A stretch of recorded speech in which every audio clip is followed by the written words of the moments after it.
The following story has been brought to you by StoriesToInspire.org. This is one of the most amazing stories that I've ever heard in my entire life. It's a personal testimony by Rabbi Eli Silverstein, the Chabad Shliach of the college campus in Ithaca, New York. And the lessons from this is just really unreal, unbelievable. Shows us the authentic Torah approach on how to deal with someone who goes off the derech and the long distance victory that could happen even many years later. A non-religious woman in her 90s named Sandra Brand. By the way, she's an author of many books. You can buy the books. I bought a book. Good People, Bad People, something like that. Sandra Brand. She decided to donate money that she had to purchase old Sifrei Torah in English, that were no longer in use, and refurbish them and donate them to college campuses around the United States, which have special minyanim for students who have minimal connection to Yiddishkeit. So he says, Rabbi Silverstein says, at that time I didn't have a Sefer Torah yet. I needed one, so I called her up. When I called her, she spoke a fluent Yiddish. And when I asked how she had such a flasik, Galiciana Yiddish, she surprised me by telling me that she was from a town in Galicia. She grew up in the home of Belzer Hasidim. I was curious and I asked her why she spent significant resources donating Sifrei Torah to Chabad campuses, and she told me her incredible story.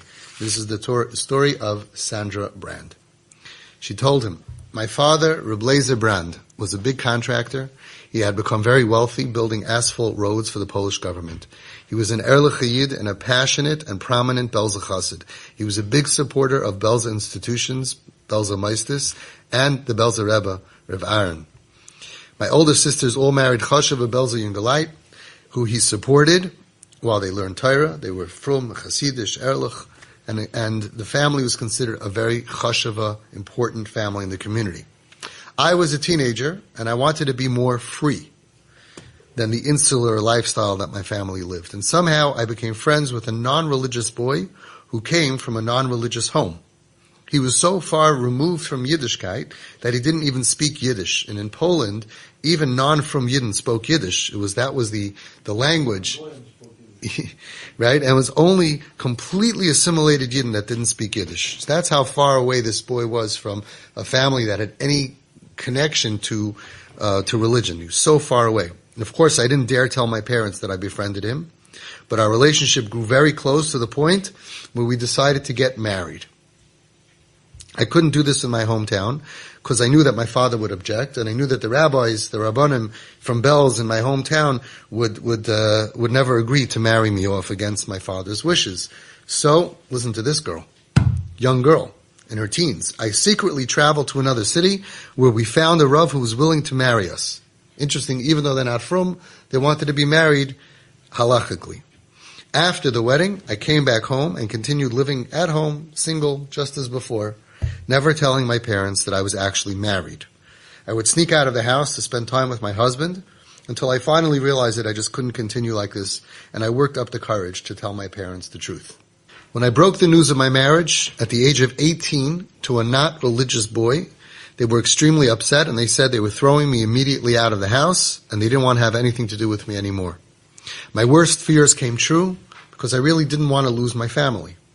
At that time, my father was facing a very serious court case against a Polish guy who also had a business building roads for the government. He was very jealous of my father, who did a much finer job and was receiving most of the contracts. So he decided to inform the government that my father was doing something illegal and used this opportunity to get my father into a lot of trouble.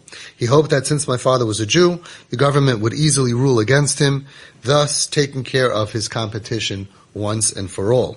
The government geared up for a fierce prosecution, created serious charges against my father, and my father was facing the prospect of losing all of his money and having to spend years in prison. So he decided to go to the Belzer Rebbe, Reb Aaron Rokeach, the previous Belzer Rebbe known as Reb Arla, or the Maharash. When I heard that my father was going to the Belzer Rebbe, I immediately asked my father to go along with him. My father asked me, why would I want to come along to the Rebbe? And I explained, if you're going to ask the Rebbe about your huge business problem, if you trust him for that, then why don't you at least ask him about the fact that you want to cut your daughter out of your life My father replied that there's no reason to ask the Rebbe about this issue, since it's obvious that the Rebbe was surely of the opinion that there's no place for such behavior in a frum Yiddish home. I argued, she said, that I want to hear this directly from the Rebbe. And finally, my father agreed to take me. My father agreed to take me along on the trip, certain that the Rebbe would agree with him. So we traveled to the Rebbe together. First, my father discussed his troubles with the Goyish competitor, and he told him the whole story of the impending court case and the fear and the anxiety of losing all his money and being thrown in jail. This is very interesting. The Rebbe closed his eyes and put his head down for a few moments. And then he advised my father what to do. He advised my father to offer the troublemaker a shutfis, a partnership, in exchange for dropping all the charges, and they'll be 50-50. My father was shocked at the idea of partnering with this guy who was his enemy, who didn't do a good job, didn't know how to run a business, and now he would have to give half his income away to this guy. The Rebbe responded, Halb is besser wie gunisht. Half is better than nothing. Parenthetically, this plan actually ended up working very good. The guy agreed to the idea. He dropped the charges. He became my father's partner. And she says, my father received many more contracts of people who didn't want to do business with a Jew, but now they saw the Polish name on the stationery as a partner, so they got a lot more business from people who discriminated against the Yidden. And they ended up getting a lot more contracts. My father did the work much better, and half of the profits that my father got was a lot more than he even made in the past. So this was great advice from Reb Arla, the Belzer Rebbe. Then my father told the Rebbe the story about me, his daughter who slipped away from Yiddishkeit, went off the derech, secretly married an irreligious boy, God forbid, and how he wanted to throw me out of his life. Belz in general is very insular, and the idea that someone would do such a thing in Belz, in the old country, in any old country, to do such a thing, go off the derech, meet up with a guy not religious at all, get married without telling your parents, is outrageous. Especially in those days, it was so foreign that it was obvious to my father that the Rebbe would tell him to throw me out and cut me off. Once again, the Heilige Rebbe, Reb Arla of Belz, closed his eyes and lowered his head deep in thought. But this time, it was for about 10 minutes. When it came to the huge problem of losing all his money and going to jail, the Rebbe closed his eyes and put his head down for a few seconds. Now he put his head down, closed his eyes, lowered his head deep in thought for about 10 minutes. We anxiously waited and waited until finally he raised his head and asked my father, she had a chuppah kedushin according to halacha? She got married according to the Jewish way? My father said yes. Said Reb Aaron, in that case, you should take her and him into your house and support them just like you support all your other sons-in-law. The same naden, the same support. All those Talmidei Chachamim, the Kohen Galite, take him and treat him exactly the same way and treat him like family. This was exactly the opposite of what my father expected to hear. And this was in the 1920s, not the 2020s. And the Belzer Rav was a tzaddik with incredible foresight, and he saved my life, she said. My father, Reb Leizer, was shocked. He barely managed to stutter his objection. He said, but I don't want him to be in my family. He's so far removed from everything that we know. He's removed from Yiddishkeit. Eret nicht afilu Yiddish, he told the Rebbe. She doesn't even speak Yiddish, which means that, he's so far from the way. What am I supposed to do? How am I supposed to embrace him? The Rebbe repeated himself. Take him in, be nice to him, draw him close to you, treat him like all your other sons-in-law, support him, and treat him like your own family. My father was totally shocked, but as a good chassid, he followed exactly what his Rebbe instructed him. He invited this young man, who he never met, into his house, his son-in-law. It was hard for him, but he did it, and he supported us and treated us like all of his other children. I had my family back, due to the advice of the Belzer Rebbe, Reb Aaron. After this, the war broke out. My parents, my family, Nebuch, were all killed, al Kiddush Hashem, as were my husband and our 5-year-old son. So a few years later, the war broke out. The woman continued. After the war, I came to America and I married a traditional, but not from Jewish lawyer. I once came to Eretz Yisrael, and I went to visit the Belzer Rebbe, and as soon as I walked in, he immediately recognized me, and he said, Reb Leizer Brand's Tochter, Reb Leizer Brand's daughter. He recognized her right away from before the war. She was not religious. He spoke to me very warmly about his memories of my father who was killed by the Nazis. I was so touched by his warmth directed at me, in spite of my non-conformance to a religious lifestyle. He treated me like I was one of them. So first, Reb Aaron of Belz told the father, you treat her and whoever she's connected to like family. And now after her family was killed, he again treated her like family, even though he was very religious and she was not. As I have gotten older, I began to feel guilty about the pain and suffering that I caused my parents, and I always remembered that the Belzer Rebbe made sure that I wasn't thrown out, despite the fact that I wasn't behaving like a good frum girl. So I decided that I will do everything that I can to help those who are helpful to other Jews who are not behaving properly as well. I was fortunate to make a lot of money, and even though I am very old, I still travel around to find good Yidden who love those who are not from unconditionally and bring them closer to Judaism with love and warmth. That is where I want my money to go. Which means even though she was not religious, she wanted to support Meistis like Chabad and like other places that would make people want to be frum. She wasn't anti-frum. Why not? Because her father and mother and family didn't reject her. So they didn't create an enemy. But Reb Aaron didn't reject her. They brought her in. So even though she didn't have the schus, the merit to live the lifestyle that she really believed in deep down, but she was okay to support those who are being Makarev and help them be Makarev other Jews who are far away. So I donate Sifrei Torah specifically to these places where Yiddishkeit is sparse, and I have the names of my parents embroidered onto the mantle, onto the cover of each Sefer Torah. Each Sefer Torah, in their memory. Amazing story, but the story doesn't end here. Over the years, says the Chabad Shliach, I kept in touch with her just to see how she was doing, and I even went to visit her. When she was 96 years old, I was sitting with her on one of my visits, and I took the opportunity, since I was very close to her all these years, to say something very daring.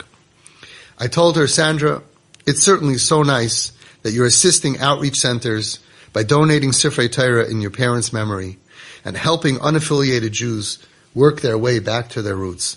But I'm sure that your parents in Gan Eden would be overjoyed if they would see you also come back in a significant way to Yiddishkeit. So while it's nice to do for others, perhaps you should do something for yourself. And he was only able to do this because he was so close to her. She responded positively. This is a shock. And she said, sure, I would love to. But what should I start? How do I start? So I told her, the Chabad Shliach says, I told her, start with just one easy thing. Say Shema Yisrael Hashem Elokeinu Hashem Echad every day, and you'll be makabel ol malchus shamayim. You accept Hashem's sovereignty over the world, and that will be a great step. She responded, okay, good, but let's do it now. So here I was, sitting with an elderly woman who was not frum for about 80 years of her life. And right then and there we said together the holy words, Shema Yisrael, Hashem Elokeinu, Hashem Echad, together. She told me she wants to start saying it every morning, as soon as she wakes up. So I showed her how to wash her hands properly, Negel Wasser, Netilat Yadayim, right? And she decided that as soon as she wakes up every morning, the first thing she will do is wash her hands properly, and then she will be Makabel Ol Malchus Shamayim, saying these holy words, Shema Yisrael, Hashem Elokeinu, Hashem Echad. 2 weeks later, she passed away. And she was buried back in Belz, in the Belz Chelka in Israel. They allowed her to be buried over there. So after everything she went through, she merited to return back to her roots by accepting Ol Malchus Shamayim. Back to her beloved community of Belz, they buried her together with all the Belz Hasidim in Israel. The community of Belz that never rejected her, not before the war, and not when she went back to visit the Rebbe after the war. And back to her beloved parents in Gan Eden. What an amazing story. There are at least two practical life lessons to this incredible story. Number one, If her parents would have thrown her out of home, in the name of Torah, in the name of their religious values, would this miracle be possible to happen? Imagine they would have thrown her out, and then if she would have been who knows what, and then a few years later they would have been killed in the Holocaust, she would have been, it never would have happened. Her tshuva was mei ahava, from their love and their acceptance, that they fully supported her in spite of the fact that she was not behaving the way that they wanted her to. That's why this miracle happened. Her parents, her family, they all had to listen to the Rebbe, her community, and directly, since it was directly from the top representing Hashem, the leaders of the community, when they reject, to the kids, it's God's rejecting me. The Torah is rejecting me. The leaders are like Moshe Rabbeinu. Over here, the leader of her life, of her family's life, her Torah leader was the Belzer Rebbe. And he was the one who gave clear direction, fully support them, regardless of their behavior, just like all the other boys, the other son-in-laws. So we see that even though it took a lot of time, and they did not merit to see her return in their lifetime, but this is the authentic Torah approach to dealing with this kind of painful situation. Even if you don't agree to their behavior, you never reject, you never push away, you completely support and envelop them with your love and your warmth and your acceptance. This has always been the authentic Torah approach. Number 2, while we want our children to merit living a frum life of Torah and mitzvahs, we must remember that the main thing is that we want them to end up in Gan Eden for eternity. However long we live is a tiny blip compared to eternity. So we have a beautiful religion that allows someone to become a Baal Tshuva even 2 weeks before they die, even at the last moments of their life. To be Makabel al Malchus Shamayim, to say, I accept that you run the world, to say, I'm sorry to Hashem. And then Hashem appreciates when those who are far away return to Him, and you do Tshuva Me'ahava, all the Averis become mitzvahs. So as long as the candle burns, there is always hope. The main job, the main thing for parents to do, and the family, and the community, is to make sure that the memory that they have of us is going to be the memory of love and acceptance and support with no rejection, to make sure that when they think of us in 50 years, in 60 years, in 80 years from now, that the memory that they have of their parents and their family and their community will warm their heart to allow them to come back whenever it's possible for them. Undoubtedly, cannot even think differently. It's without a doubt that it is the admiration that Sandra felt for her parents, who agreed to support her financially and emotionally, even though she caused them so much pain, anguish, grief, embarrassment, and her community that never abandoned her even after she abandoned their religious values, and her holy leader who stood up for her and taught the family and showered her with unconditional acceptance. That is what encouraged her to take proactive steps to help those spreading the light of Yiddishkeit during her life, and ultimately saved her eternal afterlife. As Reb Shamshon Raphael Hirsch says, Rak mashmois hanoivas miregesh kavod klapei hamitzvah, toil gam berichuk makom min hamitzvah. Only compliance, when your children listen and they comply, only compliance that emanates, that is naivas, that emanates from the warm feelings of admiration towards the authority, toil gam berichuk makom min hamitzvah, will help to influence the child even when they are far away from the person commanding them, who wants them to behave a certain way. Even kasher bein hayeled umechanchoy yafridu yomim ve'aratzos yafridu hakever v'chai ad. Even when you're separated by time, by space, and even by life and death. That is our goal. That the memory that our children should have of us, of their uncles, their aunts, their grandparents, the rabbis, the community, should warm their hearts. The memory that they have of us needs to be, we love you, we're here for you, we support you, we don't reject you, no matter how they behave. This is authentic Torah parenting.